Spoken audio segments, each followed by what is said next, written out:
여러분이 머릿속에 있는 내용을 책으로 써 내려가기로 했다면 정해야 될 게 몇 가지 있어요. 사전에 정해야 될 거. 그 중에 하나가 서술 방식이에요.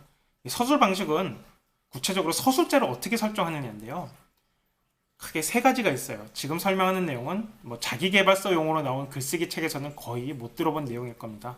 제가 이렇게 열심히 쓰고 또 고민하고 관련 참고 문헌을 찾아가면서 알아낸 건데, 이 서술 방식 세 가지가 있는데, 첫 번째는 객관적 서술 방식이라는 게 있어요.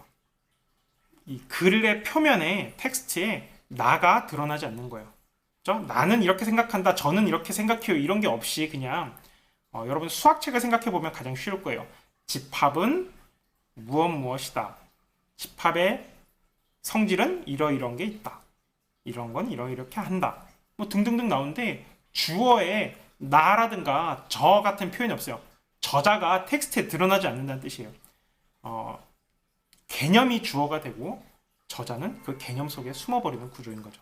그래서 이런 객관적 서술 방식은 여러분들이 뭐 개념을 간단 명료하게 전달해야 하는, 특히 수학 같은 과목에서는 참 좋은 서술 방식일 수 있어요. 근데 만약에 독학을 위한 책이라면은 이렇게 하는 게 조금 학생들이 지루할 수도 있고, 또 이 저자와의 친밀감을 느끼는데 좀 한계가 있을 수도 있어요.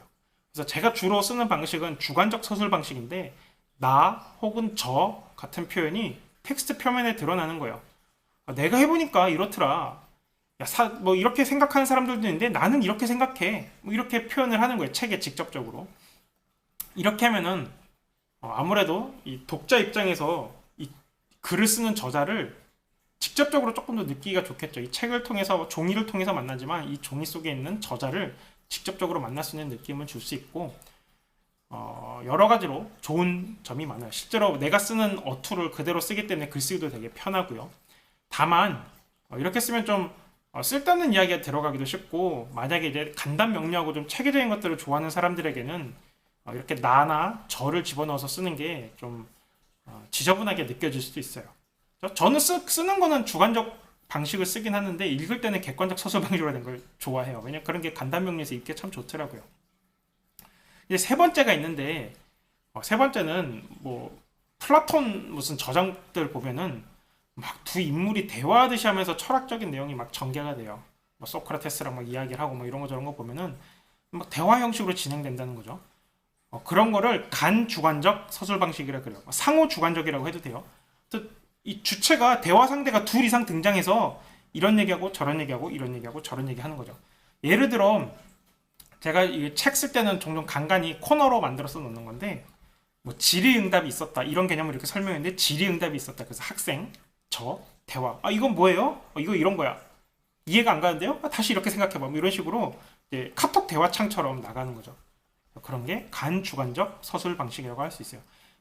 할 수만 있다면 간주관적 서술 방식이 가장 멋진 방식일 수 있어요. 근데 그게 구현하기가 생각보다 쉽지가 않아요. 왜냐하면 혼자 그 대화를 만들어내야 되는데, 내가 머릿속에서 이렇게 하면 자연스러운 대화가 아닐까 해서 써보면은 나중에 그걸 남한테 보여줬을 때 세상에 이렇게 대화하는 사람이 어딨어, 이렇게 막 반응이 나온다고요. 그래서 처음부터 그렇게 하긴 조금 어렵고, 또 이거 약간 제작상의 문제이기도 한데, 그렇게 하면요, 만약에 객관적 서술 방식으로 한 줄로 설명할 수 있는 게 간주관적으로 대화식으로 설명하면 굉장히 길어져야 될 가능성이 있어요. 그렇게 하면 책 두께가 엄청 두꺼워지니까, 만약에 여러분이 얇은 책을 뻥튀기해서 두껍게 내야 된다, 그럼 당연히 대화 형식으로 낼 수 있겠죠. 근데 실제 그런 경우도 있어요.